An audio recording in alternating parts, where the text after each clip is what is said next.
Welcome back to the Whitmer Cast, a podcast by the John Whitmer Historical Association. We bring you essays, interviews, panel discussions, and broadcasts related to Mormon history and restoration studies. My name is Jason Smith, and I'll be your host today. In this episode, we bring you an interview with Dr. Matthew Harris about his new book, Second Class Saints: Black Mormons and the Struggle for Racial Equality, published by Oxford University Press. In this groundbreaking work, Harris tells the history of the Church of Jesus Christ of Latter-day Saints' 126-year priesthood and temple ban against those of African ancestry, which ended in June 1978. Harris is a professor of history at Colorado State University-Pueblo. His particular focus is in religion and the law, church and state, American religions, civil rights, legal history, and Mormon studies. He is the author of numerous books and articles, including Watchman on the Tower, Ezra Taft Benson and the Making of the Mormon Right, published by University of Utah Press. If you'd like to join JWHA or visit our entire backlog of episodes and journals, go to www.jwha.info. With that out of the way, let's get started. Well, welcome today, Matt. First off, can you tell us a little bit about yourself? Yeah, I'm a professor of history at Colorado State University in Southern Colorado. And I teach U.S. history with a specialized focus in civil rights, African American history, American religious history, and legal history. And let's see what else. Graduate of Brigham Young University, my bachelor's and master's degrees in history. And then I did my more graduate work in history at the Maxwell School of Citizenship and Public Affairs at Syracuse University. I took another master's degree there and also my PhD. And I'm an East Coast guy. I grew up in Maine. So here I am, a Maynard living in Colorado. Never thought I'd raise my family in Southern Colorado and live in Southern Colorado, but this is where the Cleo, the muse of history, took us. So You're also nominated to be the next president of John Whitmer, is that correct? yeah, I'm really excited about that because the Whitmer organization has a very rich tradition of engagement between and among different restoration groups. And I know some of the charter members personally. I've known Bill Russell for years and think the world of him. One of my old teachers at BYU was an active early participant, Thomas Alexander, a man with whom I hold in the highest esteem. And so I've always admired that openness between the two traditions. And I'm hoping, during my presidential tenure that I can continue that tradition. So we're here to talk about your new book, Second Class Saints: Black Mormons and the Struggle for Racial Equality, published by Oxford Press. I want to ask you first, what prompted you to dive into the research for this? What was the story that you wanted to tell? Well, in the Latter-day Saint experience, my experience, my culture, my people, I grew up with a priesthood ban, and I was 8 years of age when the ban was lifted. And my birthday is on July 2nd. So I remember getting baptized, and the ban had been lifted, goodness, 3 weeks before that. And so there was just a lot of buzz in the air about the ban. And so, of course, as an 8-year-old kid, you didn't think much of it. You didn't really know the theology behind it. And so as I got ready for my LDS church mission, I mentioned I grew up in Idaho, or Maine, excuse me, and I served my church mission in Idaho. And that was the first time that I had begun to think about the ban and what it meant, because, of course, as you're proselytizing to people, they're asking about the ban, many of whom were African Americans. And so they wanted to know, why should I join your church? There was this ban. And it wasn't part of the missionary lessons, but it was something that was known, at least to these prospective converts. And so they asked about it. And I always struggled with it because there were a range of answers, none of which seemed good to me. One was, we don't know why the ban happened, which I always thought was kind of a strange response.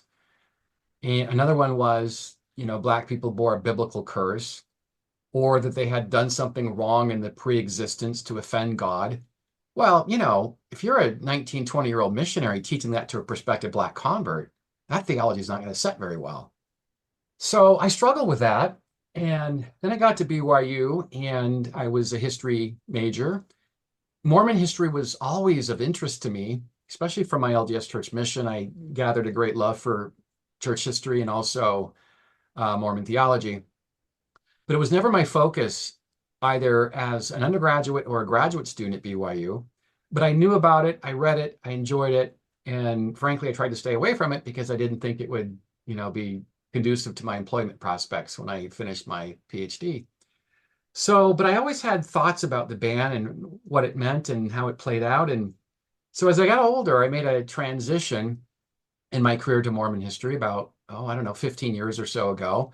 My first books were on the founding fathers and religion. I did a book on Thomas Jefferson and an explorer named Zebulon Pike. So I was involved in early American history. And so about 15 years ago, I turned to Mormon history. And one of the first books that I did in Mormon history was called The Mormon Church in Blacks, a Documentary History. And I did it with a longstanding member of the John Whitmer organization, a past president of the organization, and that's Newell Bringhurst. And so Newell had been publishing in Mormon racial history for a long time. And I reached out to him as a stranger. We had a lengthy phone call about me and my interests and why I wanted to do this project. And so I told Newell, I said, can you do this with me? I'm really busy with other projects that I'm doing. And I was writing government grants at the time too. Just really had a lot of irons in the fire. So I wanted Newell to help me, and he did. So we did this book, The Mormon Church in Blacks, a Documentary History, and it really concentrated my thinking about racial theology in a way that I'd never known before. And when we finished this book, I knew that there was another book on this topic that would address a massive hole in the literature. And that's a book that deals with 21st century Mormonism. And Newell and some other scholars of Mormon history, they had done a yeoman's job writing about 19th century Mormon history and how the ban had begun under Brigham Young. But nobody had really, really explored in depth Mormon racial history in the 20th and 21st centuries.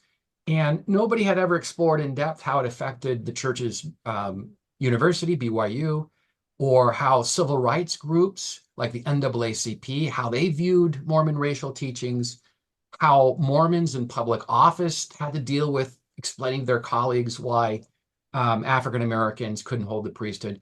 So I knew there's a bigger story there. And once I got access to the material that I needed, the papers of church presidents, their diaries, their meeting minutes, once I got access to all of that, I knew I could write this book. And I want to dig into the book a little bit about talk about the sources. It is so densely packed with primary and secondary sources that while I was reading it, I often found myself feeling like a fly on the wall in some of these hallowed offices and spaces of the upper church leadership. How did you get access to some of these sources? That's a great question, Jason. I get asked that often. So I think that's always a good question to ask in our day and age where people learn, they hear stuff or they read it online, and it's always good to ask, tell me about your evidence. And so the short answer, there's two answers I'll give. The short answer is I did what every historian does. I go to different archives. So the LDS Church archives in Salt Lake City were wonderful. The great Community of Christ archivist, Rachel Killebrew, sent me materials on civil rights, RLDS, which was really generous of her. But I traveled archives all over the United States, and including the ones in Utah, of course. And then some of the material at the LDS Church archives it's closed off, it's restricted to modern church leaders. You have a much greater chance of getting access to a leader from, let's say, the 19th century than, say, a 20th century leader. And so some of those materials are closed off. And so what I did was I decided that I would find out who had copies of the diaries and private papers of their deceased loved one. And so these are LDS general authorities. So I contacted their kids. I say kids, these are people in their 60s and 70s. So I use kids in quote marks. And I formed a relationship with them, that, hey, I'm writing this book and I want to see your late father's diaries. And, that could be jarring to an outsider. or for an outsider, because somebody's asking you to see their private papers about their family life, about everything. And so I have to, persuade them that I'll be in, uh, I'll be very respectful about your family life, these papers. I won't share them. That's the big one. I will never share them. This is just for my eyes only. And so I remember over the course of maybe 5 or 6 years, I've interviewed multiple times with the children of LDS general authorities and let them know where I'm at. So I'm a pretty transparent person. And I'm happy to note, Jason, that I'm batting 100%. I passed every interview and they gave me everything I wanted. And just a quick story. One time I met one of the general authority sons at BYU in Provo, and he knew what I was after because I knew his son, who was a high school teacher, and I used to write grants for this son's district in Wyoming. So I got to know the son, and when I recognized who the son was and who his grandfather was, this distinguished general authority, I said, "Who has your grandfather's papers?" And he said, "My father does. My father has copies because the originals are at the church archives and they were restricted." And I said, "Can you put me in touch with your father?" He said, "Yes, but my father's going to interview the heck out of you." And I said, "Bring it on. I'm ready." And so I met with the father during one summer day on the campus at BYU. We were having lunch in the main dining hall where students and faculty go. And so he's asking me questions about my work and my thoughts on writing history. And obviously he doesn't want to give any of these private papers to somebody who's going to do a hit job on the church, which is definitely not me. It's not who I am.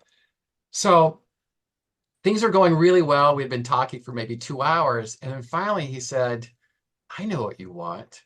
You want, you want some stuff that'll help you." And I said, "Yeah." So he gives me a folder. And I look into the folder and it was just all stuff from the LDS Church's website. And I'm thinking to myself, "You got to be kidding me. I just spent 2 hours working with you, nurturing this relationship, and you're giving me stuff that I could have gotten back in Colorado in 5 minutes." And then he sees this look of horror on my face. He starts laughing. He says, "Just kidding. I know what you're really after." Then he gives me a thumb drive with his father's diaries and private papers. So I thought, okay, he pulled one over on me. It was pretty funny. But anyway, that was a funny experience and good guy. And I've always tried to follow my word and treat their loved ones' private papers with the respect that they deserve. Well, I can appreciate that, but I think about the when you talk in the book about the June 1st meeting in the temple, and then later the meeting with all the general authorities to announce the lifting of the ban. I felt like I was there. You did such a great job looking at what was going on from so many different perspectives that the reader feels like they're present at the meeting. So I commend you for that. Thank you. One of the things that it seems hard not to do when you're reading a book like this that tells of such a struggle by so many people to get something changed is it's hard not to see heroes and villains emerge in the story.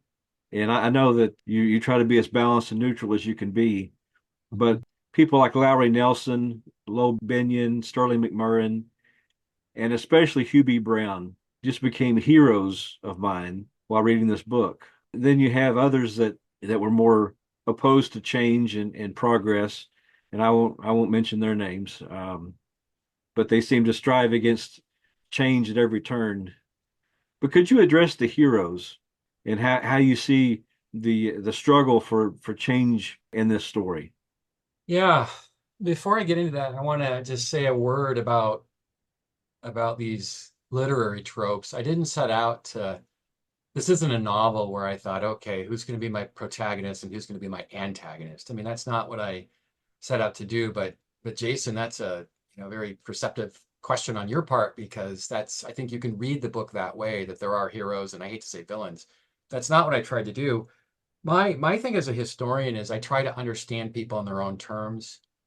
And I'm not just simply narrating a story here, although there's some of that. I do have judgments I'm making, but they're not judgments from the 21st century. I'm looking at people in the times in which I'm writing or they're living, and I'm looking at the choices before them. that how would the history have looked differently if some of these Mormon leaders made different choices?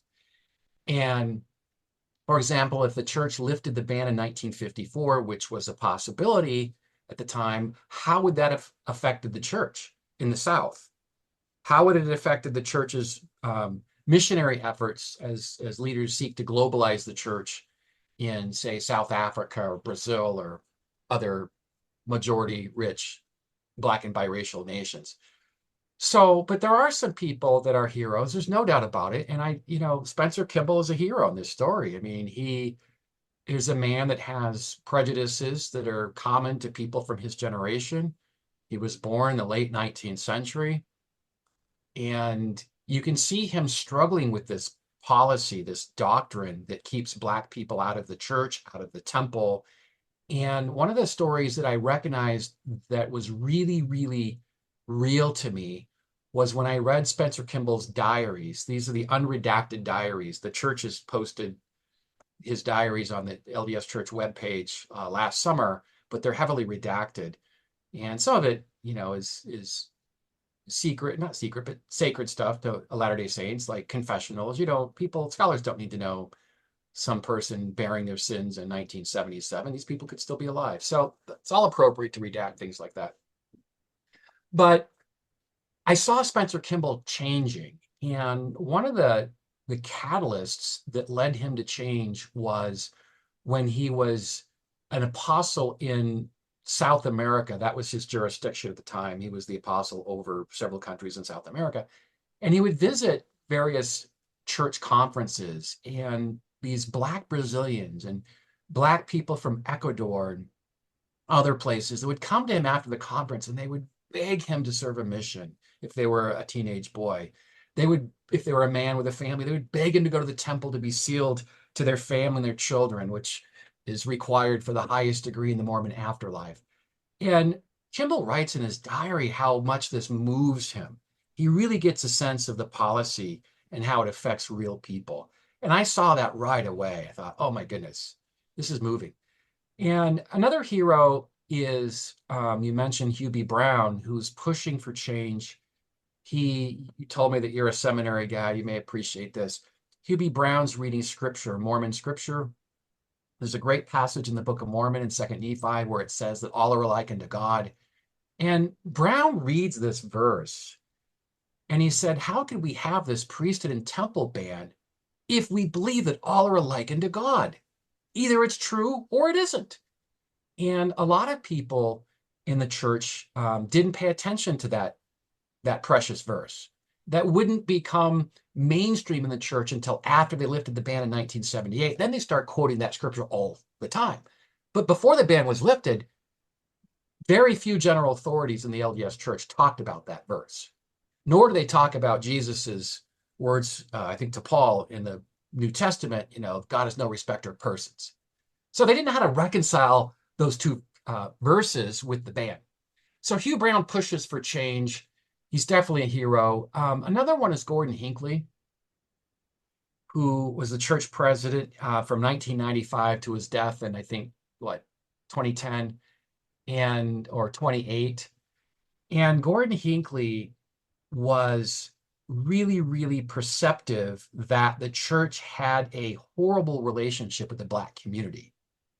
And part of it was because his predecessor in church leadership, a man named Ezra Taft Benson, he had vilified the civil rights movement and its leaders back in the 1960s. He thought Dr. King was a communist. He was going to segregationist rallies. He tried to run for the presidency in the 1960s on a segregationist ticket. And the NAACP and civil rights groups, they didn't like Benson. And Benson wasn't any ordinary Mormon leader. He was also the Secretary of Agriculture in Dwight Eisenhower's administration. So he's got really, he's deeply rooted in American political institutions. And so he's got cachet. And Gordon Hinckley recognized that when Benson died in 1994, the church had to make it right with the Black community. And so Hinckley does a couple of things that are instructive. He does a few things. One is, and these are sort of on the low, he's not broadcasting this publicly to the church body. But one of the things that he does is that Gordon Hinckley sees to it that the church pays most of the cost to bring in Coretta Scott King to Utah, Dr. King's widow. Nobody knows that he did this, but the church pays for essentially her visit to Utah in 1986, and that's extraordinary. Another thing that he does is that he lends his support to get Utah lawmakers to acknowledge the Martin Luther King federal holiday. Utah was one of the last states holding out.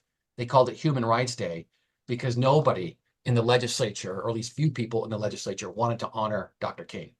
So they insulted his memory by calling it Human Rights Day rather than MLK Day, which is what everybody else had been doing. And then President Hinckley also decided to form relationships with the Black community. If you're ever trying to repair a breach with a group of people, whether it's LGBTQ, whether it's Black or brown groups, doesn't matter. It always starts with relationships. And President Hinckley forges a relationship with a Black Baptist minister in California, invites him to Utah, and he apologizes to this minister for the Mormon churches for what they had contributed to racism in the broader American society. He did not apologize for Mormon racial teachings or the ban. He was careful to not do that. That would have been difficult for him to do. But he just acknowledged, at least broadly, that the church had done its part, like other Christian organizations, tragically, in subjugating African Americans and supporting racism when they should have been fighting it. So Gordon Hinckley is the NAACP recognizes him for his work, and in April of 1998, he agrees to speak to their convention, and they award him a big award at the convention.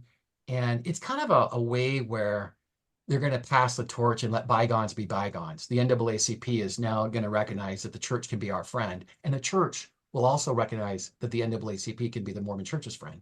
And the current church president, a guy named Russell Nelson, has done yeoman's work working with the NAACP.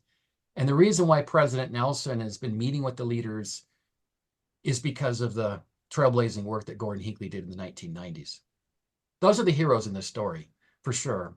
Kimball, Hinckley, Brown. There are others too, but those are the big ones that stand out. Yeah, the ones that kind of stood out to me were the professors and educators and non-church officials that were constantly a thorn in the side of the church for change. You know, McMurrin and Benyon, Lyon, to me, those really stood out. And Hugh B. Brown, I think he deserves his own book. It's funny you say that, Jason, because I'm writing a biography on him as we speak. Well, he's a hero of mine. That's great. The book also tells the stories of many faithful Black saints. You start early on with telling about Jane Manning James and Monroe Fleming, the men that are in the Genesis group when it starts, Darius Gray and Bridgeforth and Orr. You want to talk about these faithful Black saints that struggled with the pain of not being able to live out their fullest experience in the church, but remaining faithful. Yeah, I'm glad you asked because it is so vitally important to give Black saints a huge voice in this book, and that's what I've done. There's a lot of voices in this book. College professors, Baptist ministers, the NAACP, Mormon general authorities. But there's no question I tried to privilege Black voices. And some of the people you mentioned, they loved their Mormon community. They believed in the church's truth claims. Some of the early saints knew the prophet Joseph Smith directly, and other Black saints over the years had gotten to know general authorities on a first name basis, like Monroe Fleming. He used to work for the LDS Church at the Hotel Utah. This is a really nice hotel in downtown Utah. It's no longer there, but it was the nicest hotel establishment in Salt Lake for a number of years. And Monroe Fleming, this African-American man, worked there. So we got to know a lot of the general authorities who would come into the dining hall and have a meal. And so they were faithful, and they would frequently engage the leaders. When will we get the priesthood? And the response was always, be patient. And of course, that would lead to frustration because it's not just a priesthood ban that doesn't allow black men to have the priesthood, but it's also keeping them from being sealed to their wives in temples. One of the main theologies of the LDS Church is that you can go to a temple and you could be sealed to it's a special temple ritual. You could be sealed to your wife and your children, which would bind you together in an afterlife. And I know the Community of Christ, they have temples that are somewhat different in purpose. But LDS temples perform these rituals that would allow you to continue your family bond into the eternities. And so that's a huge thing in Mormon theology. And these black families can't experience those salvific rituals. And so they reach out to general authorities and they ask them. And one of the black men, Monroe Fleming, he asked Joseph Fielding Smith, one of the most adamant apostles in maintaining the ban. He said, President Smith, this would have been late 1960s, President Smith, why can't Negroes like me hold the priesthood? And President Smith took 20 minutes going through the scriptures with Monroe Fleming, talking about a biblical curse, talking about that black people were less valiant in pre-existence. I mean, just preaching to him from the scriptures. And after 20 minutes, Monroe Fleming sat there, listened to it the entire time, didn't say a word. And then when President Smith finished, Monroe Fleming said, now, President Smith, tell me again why Negroes can't have the priesthood. And, and one can imagine Joseph Fielding Smith is a little flustered by that experience because he just had spent the previous 20 minutes explaining why. And clearly Monroe Fleming wasn't buying it. But I want to say something that's really important is that the LDS leaders had been sensitive about the lack of black people in the church, at least in the United States in the mid-20th century. And on the one hand, there's this priesthood ban that keeps them from experiencing the full rituals of the church. But on the other hand, when the scriptures say that you are to bring the gospel to every kindred, nation, tongue, and people, there wasn't a footnote that said except Negroes. And so it weighed on their consciences that the scriptures told them to reach out to everybody, but yet they knew that this ban would be so difficult for people to accept. And so they made it a point of not targeting African Americans or Black Africans or anywhere because of the ban. If they come to us, we'll work with them. We'll tell them about the ban and the rationales for it, but we're not going to go to them. Our policy is they come to us, we don't go to them. But they realized that was problematic because of what the scriptures say. And so Monroe Fleming and others over the years had been pestering the brethren privately to consider lifting the ban. And the first time in the history of the church that they do this is in 1971, where the first presidency and the Quorum of the 12 Apostles, the two highest governing bodies of the church, they meet in the temple, they pray about it, and then they go back to a few African-American men, Darius Gray, Ruffin Bridgeforth, and Gene Orr. You referenced them a minute ago. And they said, God said, not yet. And for Darius Gray, who's a friend of mine, Darius was really bothered by that. And it wasn't just that it was not yet.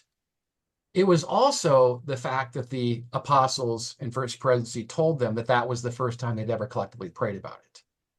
And this is going to be new to Latter-day Saint listeners because I think they think that the first time they really prayed about it in earnest would have been maybe 1978. But it's really 1971. And when these three black men heard this, they were upset, of course, and they were active Latter-day Saints. They were believing Latter-day Saints, and they demanded that the church form a support group so that they could have a community of black men and women who could sort of bear their burdens together. And the brethren were worried about allowing them to have their own support group because they thought it would be a platform to lobby for the priesthood. And their instincts were 1,000% right because there were a lot of people in this group that became the Genesis group that wanted the priest and they lobbied for it. And the lobbying was so intense, it created a faction in this support group, the Genesis group, that was overseen by general authorities at Salt Lake. And it became so intense that a number of these Black men in particular, they left the group and they left the church. One of them even fled to Canada. He was so disgusted. And the other half, they stayed behind in the church and they were patiently waiting for the ban to be lifted. And what's really fascinating about this story, I think, are two things. One is the three apostles, Thomas Monson, Gordon Hinckley, and Boyd Packer. They were the three apostles that were in charge of the group that would work with the Genesis leaders. And they recognized up close and personal that there's no way that Black saints could remain active and faithful as long as they're treated like second-class saints. And so they see the schism that emerges, and it bothers them. It weighs on them, much as it did President or Elder Kimball when he was an apostle in South America. And the second point is that when the ban was lifted in 1978, the very first African Americans that I can document that were called were members of the Genesis Group presidency and also Monroe Fleming. And so these are people who had been quietly and privately agitating for change for a number of years. And when the change finally came, the brethren wanted to let them know about it. One of my favorite parts of the book takes place after the June 78 revelation or experience. And it's the embellishments about the revelation or the experience. It's kind of like a game of telephone, in a sense that, guys like Bruce McConkie would kind of hint at things as being part of the experience that they shared. Why do you think that they felt the need to embellish the experience? So that it had to be a revelation, it had to be, accompanied with heavenly visitations and so forth. Yeah, glad you asked that question. That's going to be a challenging chapter, at least part of a chapter for some Latter-day Saints. And before I answer that, I want to just walk you back for a moment about how I got documentation for this. And one of the person who helped me get access to his father's papers at the church archives was Edward Kimball, who passed away a handful of years ago. He was a law professor at Brigham Young University for a number of years. And he wrote two wonderful biographies on his father, Spencer Kimball, who was the church president. And so Ed wasn't just the son, but he was also his father's biographer. And so Ed had access to a lot of the papers of his father's administration. And Ed is one of those people, Jason, that I called and had to work a relationship with. And, obviously didn't want to give a stranger these family heirlooms. So I remember meeting with Ed at his home in Provo, Utah. And we had probably a 9-hour meeting. This is after we had a lot of different phone calls from my home in Colorado to his home in Utah. So I finally made the point to meet him in person. We had an 8 or 9 hour meeting. We had shared meals together. It was just a lovely experience because he was also had an interest in the story, how the ban was lifted, and did a fine piece himself chronicling these events. Well, after it was done, I passed the interview and he said, I'll call the archivist in Salt Lake and make sure you get access to everything you need. And obviously that was gratifying to me.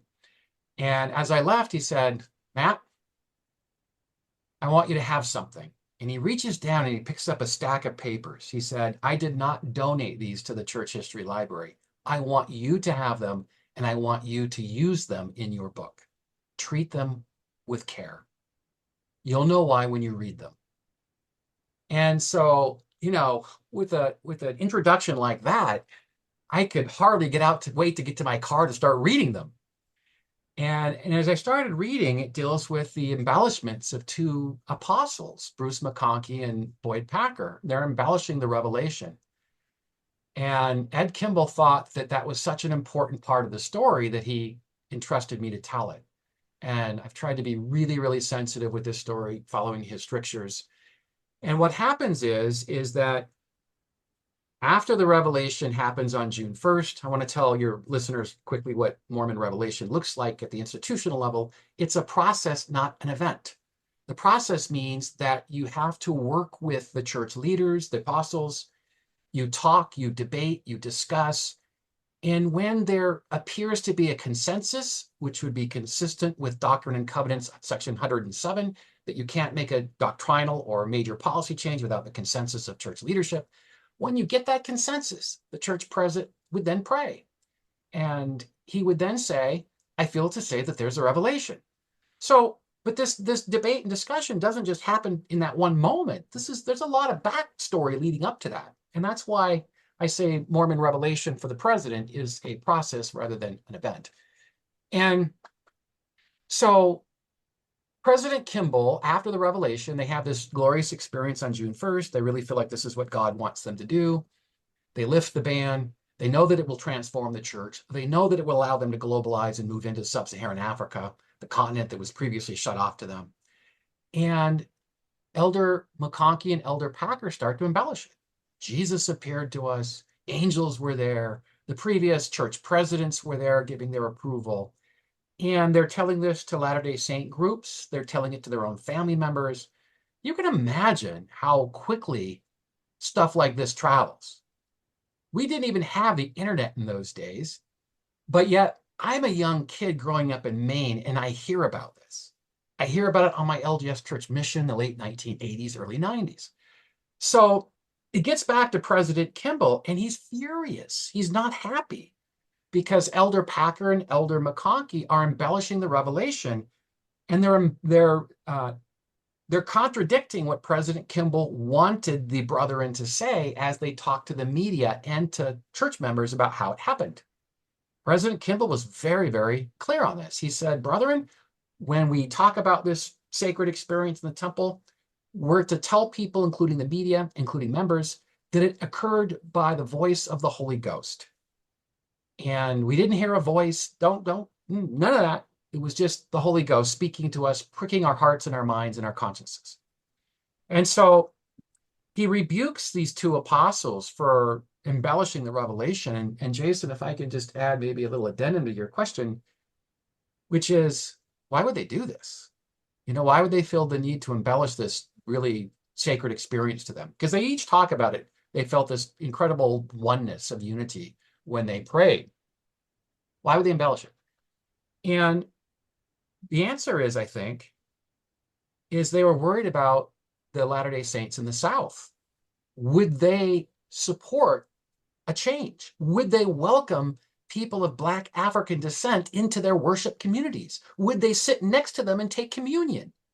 Or would they take instructions from them as Black men are in priesthood positions of authority over them?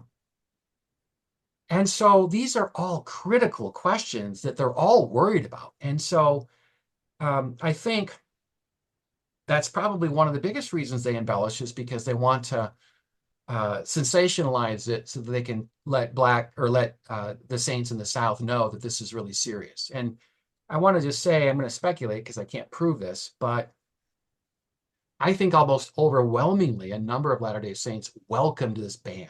It was a tough thing to do, to explain to your colleagues and neighbors why your church thought that Black people were cursed. It was just something that was very difficult to defend.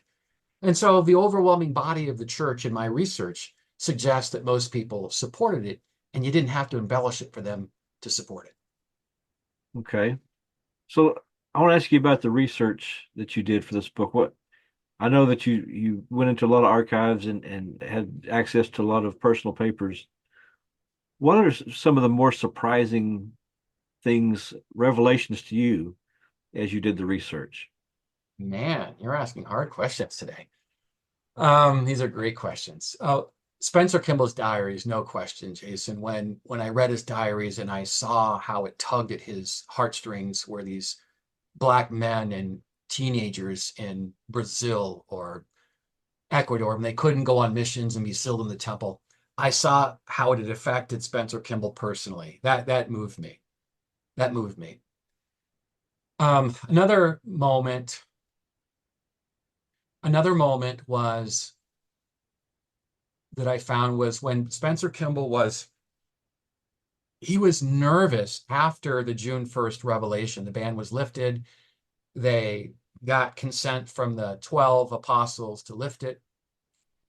And he was really, really just nervous. In fact, in the following days, he was sick over it, which is weird. He had been working to lift this band for a very long time, you would think he'd be shouting to high heavens that he did it, but he was sick over it.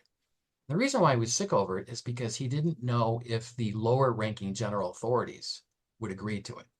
And there were some very headstrong men who were in that group. I mean, I'm going to be just frank, diehard racists. And so he didn't know if they would support it, and that bothered him. His wife saw it, and she asked her husband, "Why? What's wrong?" And he wouldn't tell her, and she was upset. This is Camilla Kimball. So Camilla calls up his secretary, D. Arthur Haycock, and said, "Why is my husband so haggard looking? He's distracted. Something's wrong." And she thought that it was so intense that she thought that somebody in the Quorum of the 12 Apostles had committed adultery and that they would have to be excommunicated. And the reason why she thought that is because when her husband joined the Quorum in 1943, the first meeting that he ever went to dealt with the excommunication of an apostle for taking a plural wife. So she saw how it weighed on him in 1943 and saw how it was weighing on him in 1978, and she made that connection.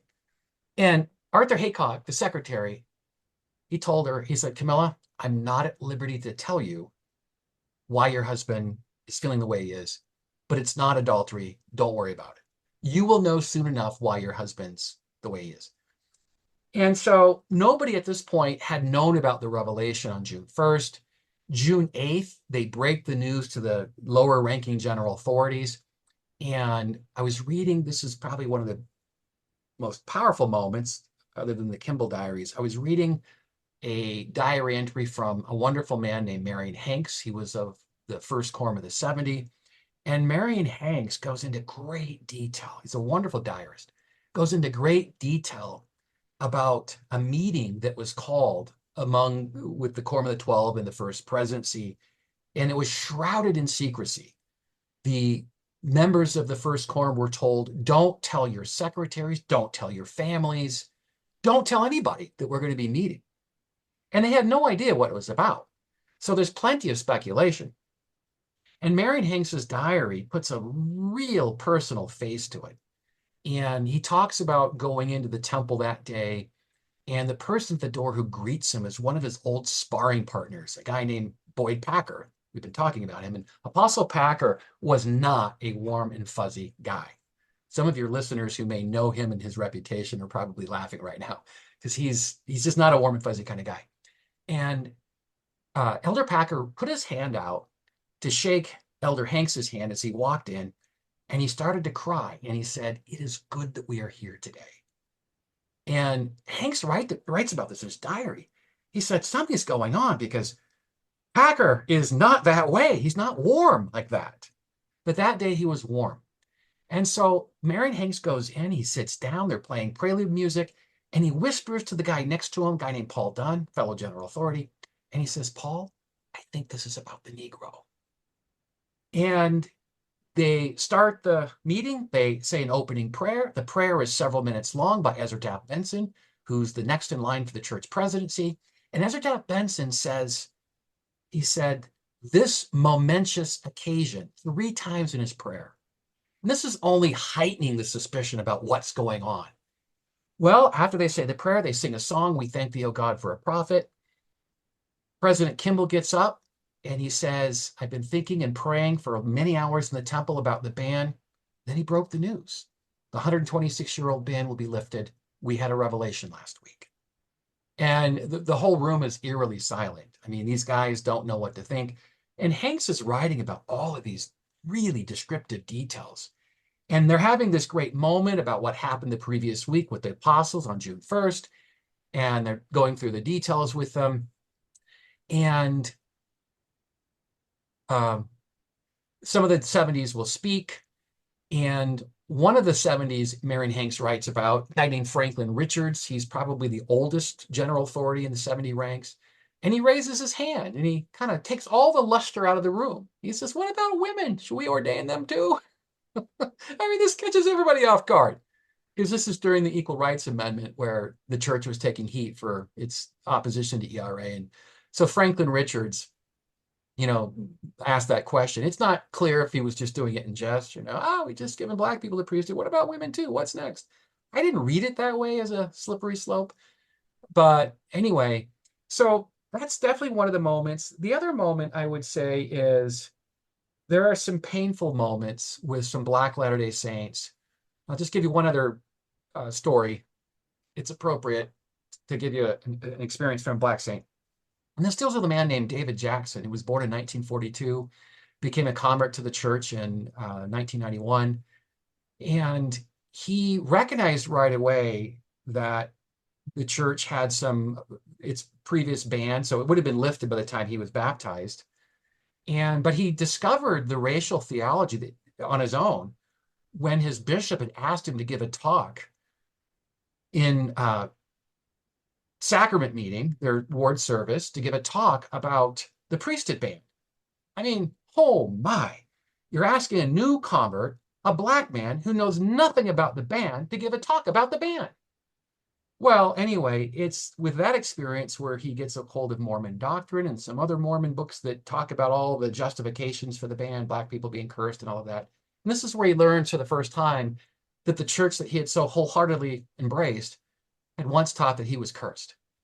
And the upshot of the story is that David Jackson, who came from a Baptist tradition, was not a quiet man, decides to reach out to the church president, who by this point is Gordon B. Hinckley.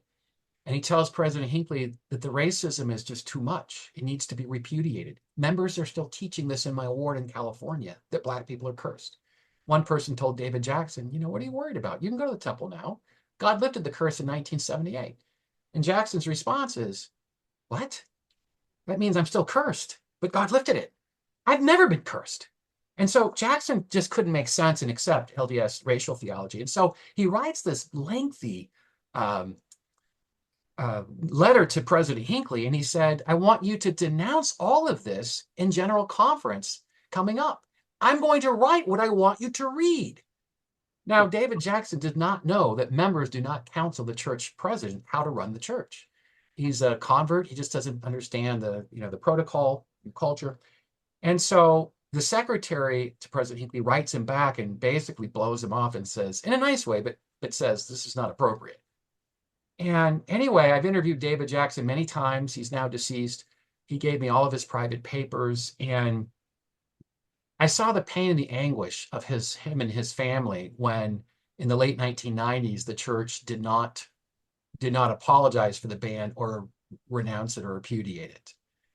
And David Jackson, however, did live to see the race and priesthood essay that the church had published in 2013. This is after decades of a lot of people trying to get the church to apologize and repudiate for its teachings.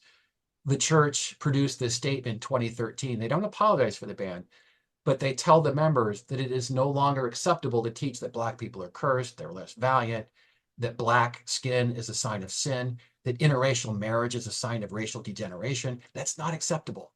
And so the church goes on record in 2013 to clear up some of these difficult teachings from the past. You've talked about a lot of the access that you've had to records. I like to ask people what kind of stumbling blocks or hurdles did you run into in this research project, or did you? You said Well, you batted 1,000 on people's children giving you records. yeah, I mean, so I've been profoundly grateful that these families would trust me with their private papers, and I just try to maintain the highest integrity in protecting them and telling their stories as I would want someone to tell my story. That's how I kind of treated this. And I don't know if I would call them stumbling blocks, because I really got unprecedented access to just thousands of pages from various church leaders, stuff that might not ever be seen again. But there are times where the LDS Church Library, I might make a request for a restricted collection, and sometimes they would deny you for whatever reason. But oftentimes they did work with me and granted me access, which I'm grateful for. I think that the hardest thing for me in writing this book was two things. One would be the stories, how this policy, this practice, and this doctrine affected people. not just black people, but white people too, and brown people, who were conditioned to see black people as their inferiors. And you could see that weighing on black and or brown and white members of the church, that somehow that black people occupied a lesser role because God had favored lineages. The church does not teach this today, but back in the day they did. That God had favored lineages. And black people, of course, would be at the bottom, and Anglos, white people, would be at the top. And so that weighed on me. That weighed on me.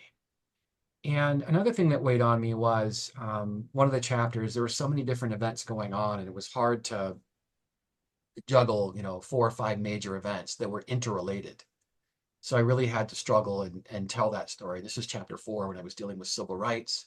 So we had the NAACP civil rights. We had Hugh Brown trying to get the Brethren to lift the ban. We had the church trying to open up a new mission in Nigeria to experiment, having all white missionaries from Utah go to Nigeria to run all black churches. That was interesting. And then finally we had Elder Benson, whose ultra conservative ideas, calling Dr. King a communist and the NAACP a communist front group, that was a challenge. So we had all 4 of those things that were interrelated going on, and I wanted to tell that story at least as coherently as I could, because it was so critical to what I was trying to accomplish. What do you hope that readers will take away if they just the primary thing you want them to take away from this story? Yeah, boy. I'm a historian, and so I I don't write with faith commitments in mind. I don't write to promote the church. I don't write to denigrate the church. It's just not what I do as a scholar. And I think people will find my book, I hope, balanced, really balanced. I hope they find the tone is good. I really worked hard at all of that. And so I'm a scholar, and I seek to understand why people do what they do, what influenced them. And as a historian, I look at change. How do people change? Hopefully for the better. I mentioned at the onset that President Kimball changed. You can see him changing over time. And that was just remarkable. And I tried to tell that story of how this seminal leader changed, and to the point where he could advocate to have black people admitted as full functioning members. And so those things were all critical to the story. And what I'm finding, though, is that people who read the book, and I've heard from a number of them, including Black Latter-day Saints, that and they've heard me on podcasts too, so it's maybe not just from reading the book, but the racism is tough for them, hearing their stories. And I mean, I know this is, whenever you're dealing with a racial theology, it can be a heavy subject, but I guess I wasn't prepared to hear the pain from so many people. And of course, I'm sympathetic. I hear you, I see you. And I'm a white man. I get privilege. I don't have to worry about someone thinking that my skin color is cursed. I understand that. I have privilege. I don't walk into a store and have to worry about somebody following me, racial profiling. I don't have to worry about that. But I teach civil rights. I teach African American history. I am keenly aware of these issues, and I'm incredibly, profoundly sensitive to them. And so I tell these Black saints, some of them are current members and some of them are former members, and I tell them that I am sympathetic, I hear you, and I hope that my book will, in some measure, lead to racial reconciliation and healing with the Black community in particular. Because in today's day and age, not just in the church, but in a lot of churches in the broader American culture, we still struggle with racism. It might not be the racism from 50 years ago, but it's a different kind of racism today, particularly with partisan politics where people use race as a cudgel to divide people. And that is deeply problematic for people who are still experiencing racism today. Is there something that you feel like I should have asked about? Something that you still want to share, that or that you think is important to know about the book and about your research? Yeah, boy. I get asked frequently, do you like these people? Because I do get to know them really. I mean, you get to know somebody personally and intimately when you read their mail, their letters, their diary, and all of that. And I look at people, I try not to judge people. I try to understand them. And, when somebody calls Joseph Fielding Smith, oh, he's a racist. He's the biggest advocate of the ban. And I guess my first response is he was born in 1876, just, a little less than 2 decades after the American Civil War. What do you expect? Right? He grew up in a time and an era when the country at large was racist. I'm not defending it. I'm just telling you how it is. And I think that you can look at and drill down and see them as people in spite of all of their flaws and frailties. And one of the things I noticed about Joseph Fielding Smith is, his views on theology or racial theology. I mean, those are off the charts. I mean, I'm just not going to defend that because it was repulsive to me today. And it was repulsive, 50, 60 years ago when he taught some of this stuff. And he was the most hardline apostle with his views on race. Other leaders were not that extreme. But the easy part would be just to call him a racist and be done with it. But as I read his diary, the church archives, I really saw a different side of him that most Latter-day Saints don't know about. And that is he had an intense, funny sense of humor. I mean, he wasn't this one-dimensional racist man from the 19th century. He had this lovely sense of humor that you can see throughout his diary and the way that he was telling jokes and the way that he interacted with people. And whenever you get to see, private papers like that, you really, really see people in this multidimensional perspective. And I really appreciated that. And I'm sorry to say that some of that got cut out from the book a little bit because the book was over 600 pages when I turned it in, and the editor's like, "Oh, can you get it down to 500?" So some of that had to get cut out, and I regret that because I want people to see them as people and to try to understand them. You don't have to accept their views, but at least understand why they're promoting, views that we might find abhorrent to our modern sensibilities. And so he's just one person of many that I noticed that there were different versions of him that most people will not have seen. Before we let you go today, I want to ask, do you have anybody that you want to recognize, someone that was an inspiration or a collaborator or someone that helped you along the way? I know that you have a lot of acknowledgments in your book, but is there anybody you want to give a special shout out to? Yeah, a few people. One would be Newell Bringhurst, who's been a longstanding member of the John Whitmer organization, also the Mormon History Association, and he's been one of the greatest scholars of Mormonism for decades. And Newell would be my mentor in Mormon history.